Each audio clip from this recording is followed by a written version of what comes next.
à tous et bienvenue dans cette nouvelle émission s'intitulant l'interview Ninjago. Vous aurez donc compris que dans cette vidéo, je vais poser des questions à une personne ayant un rapport avec Ninjago. Cette personne est aujourd'hui la production Givré, place donc directement aux 10 questions posées à ce youtubeur relatant le film, la saison 8 et la chaîne de la production Givré. On va commencer par le sujet qui, pour moi comme pour beaucoup d'autres, est le plus intéressant, la saison 8. Quelles sont tes attentes sur cette nouvelle saison prévue pour 2018 ?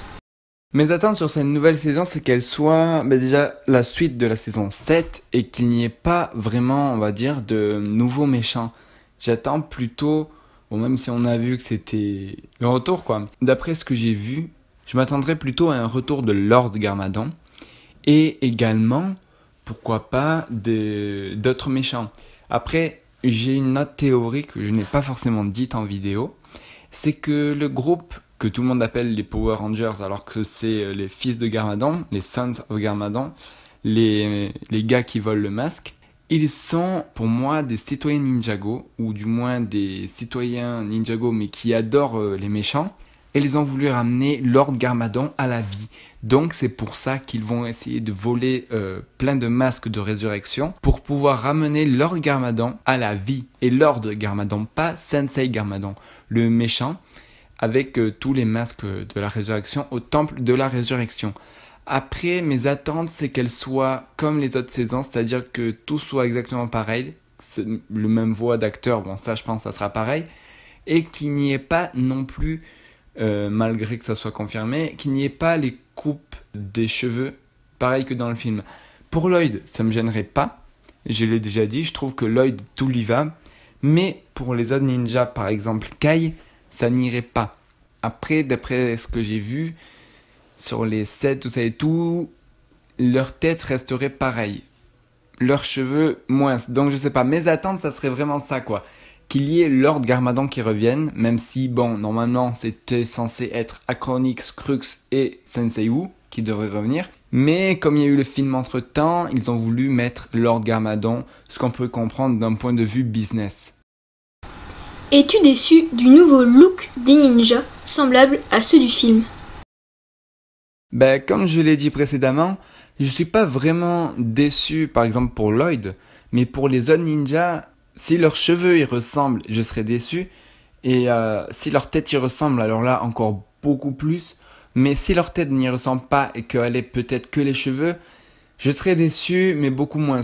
Vraiment, voilà, je l'ai déjà dit tout à l'heure, j'espère que ça sera exactement les mêmes coiffures et les mêmes têtes, même si on a vu que ça changerait. Mais les plus gros changements seront apportés, ils ont dit, à Lloyd. Donc ça veut dire que peut-être les ninjas n'auront rien au changement, à part, bon, malheureusement leur coupe, on verra bien quoi.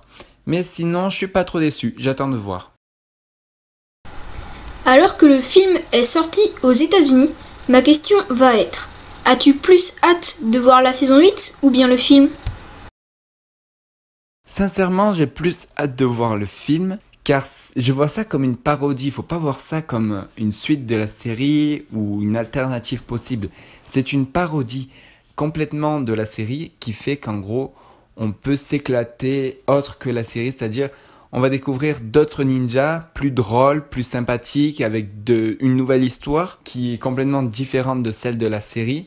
Et tout ça dans l'univers Lego, pas dans l'univers des producteurs, les frères Eggman, Tommy Anderson, tout ça et tout. Non, vraiment dans l'optique Lego. Tout ce qui va se passer, on va dire en briques. Enfin, c'est vraiment comme des briques, comme des stop motion que je fais par exemple sur ma chaîne, comme des briques films. Ce qui est quand même assez sympathique, je trouve, comparé au modélisme 3D de la série Ninjago. Donc moi, j'aurais beaucoup plus hâte pour le film que la saison 8.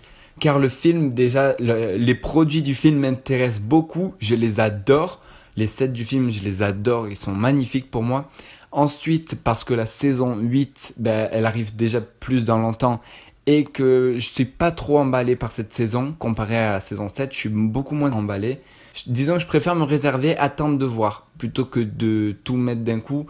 C'est pour ça que je suis plus réservé, je dis pas trop mon avis sur ça. Surtout que dès que je le dis, il y a des personnes qui reprennent mes propos pour les contrer ou pour faire autre chose, donc je préfère attendre et on verra bien. Mais j'ai plus hâte pour le film Ninjago quand même.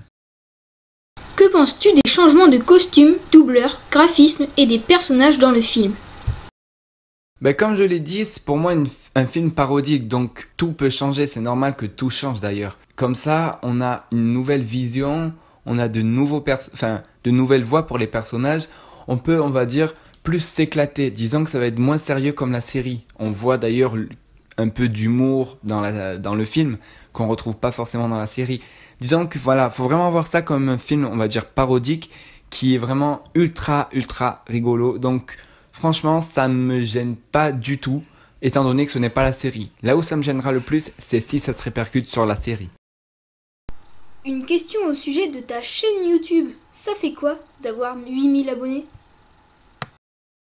Ça fait quoi d'avoir 8000 abonnés? Bah, ça fait quelque chose, mais en même temps, disons que ça va pas me changer quelque chose dans ma vie actuelle. Par exemple, ça va pas changer comme Cyprien qui a 11 millions d'abonnés, qui sort dans la rue, on le reconnaît.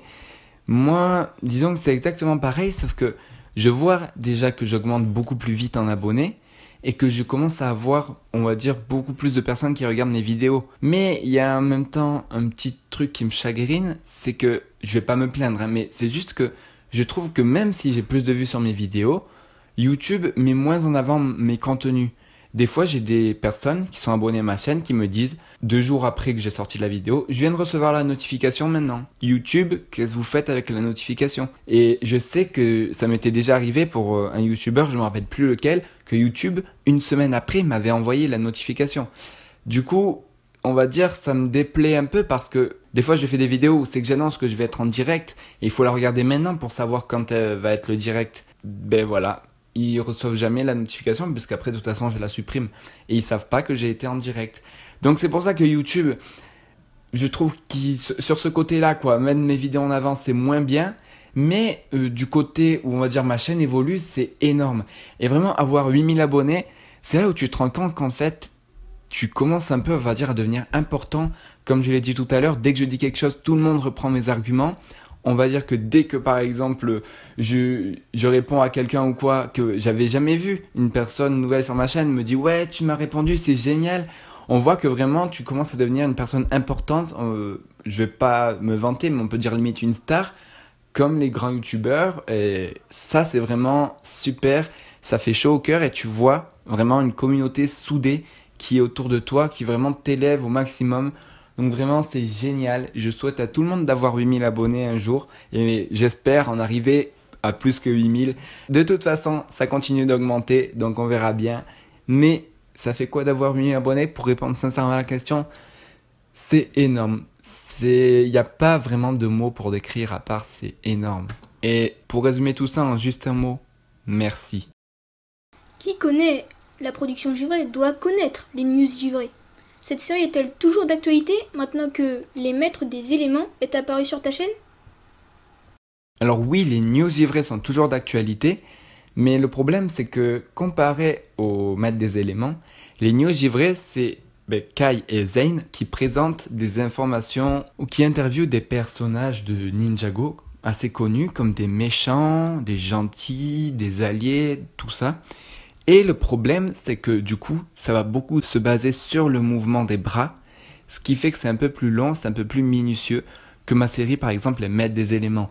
Alors pour les news givrées, elle est toujours d'actualité, mais le truc aussi différent avec les maîtres des éléments, c'est que dans les news givrées, on a ce que j'appelle un média entre. Donc c'est justement les gros titres. Par exemple, hop, j'avais fait une interview de moi-même qui était beaucoup moins bien, je pense, que celle-là. Voilà, je veux dire, il y a des petits médias entre. Mais ce que je veux dire, c'est que oui, elle est toujours d'actualité, mais c'est quelque chose qui va se mettre plus différemment en place. Disons que les maîtres des éléments, j'ai une histoire, je me suis fixé, bam, je peux continuer tant que je veux. Les news givrées, chaque épisode change, je dois trouver de nouveaux sujets, de nouvelles informations.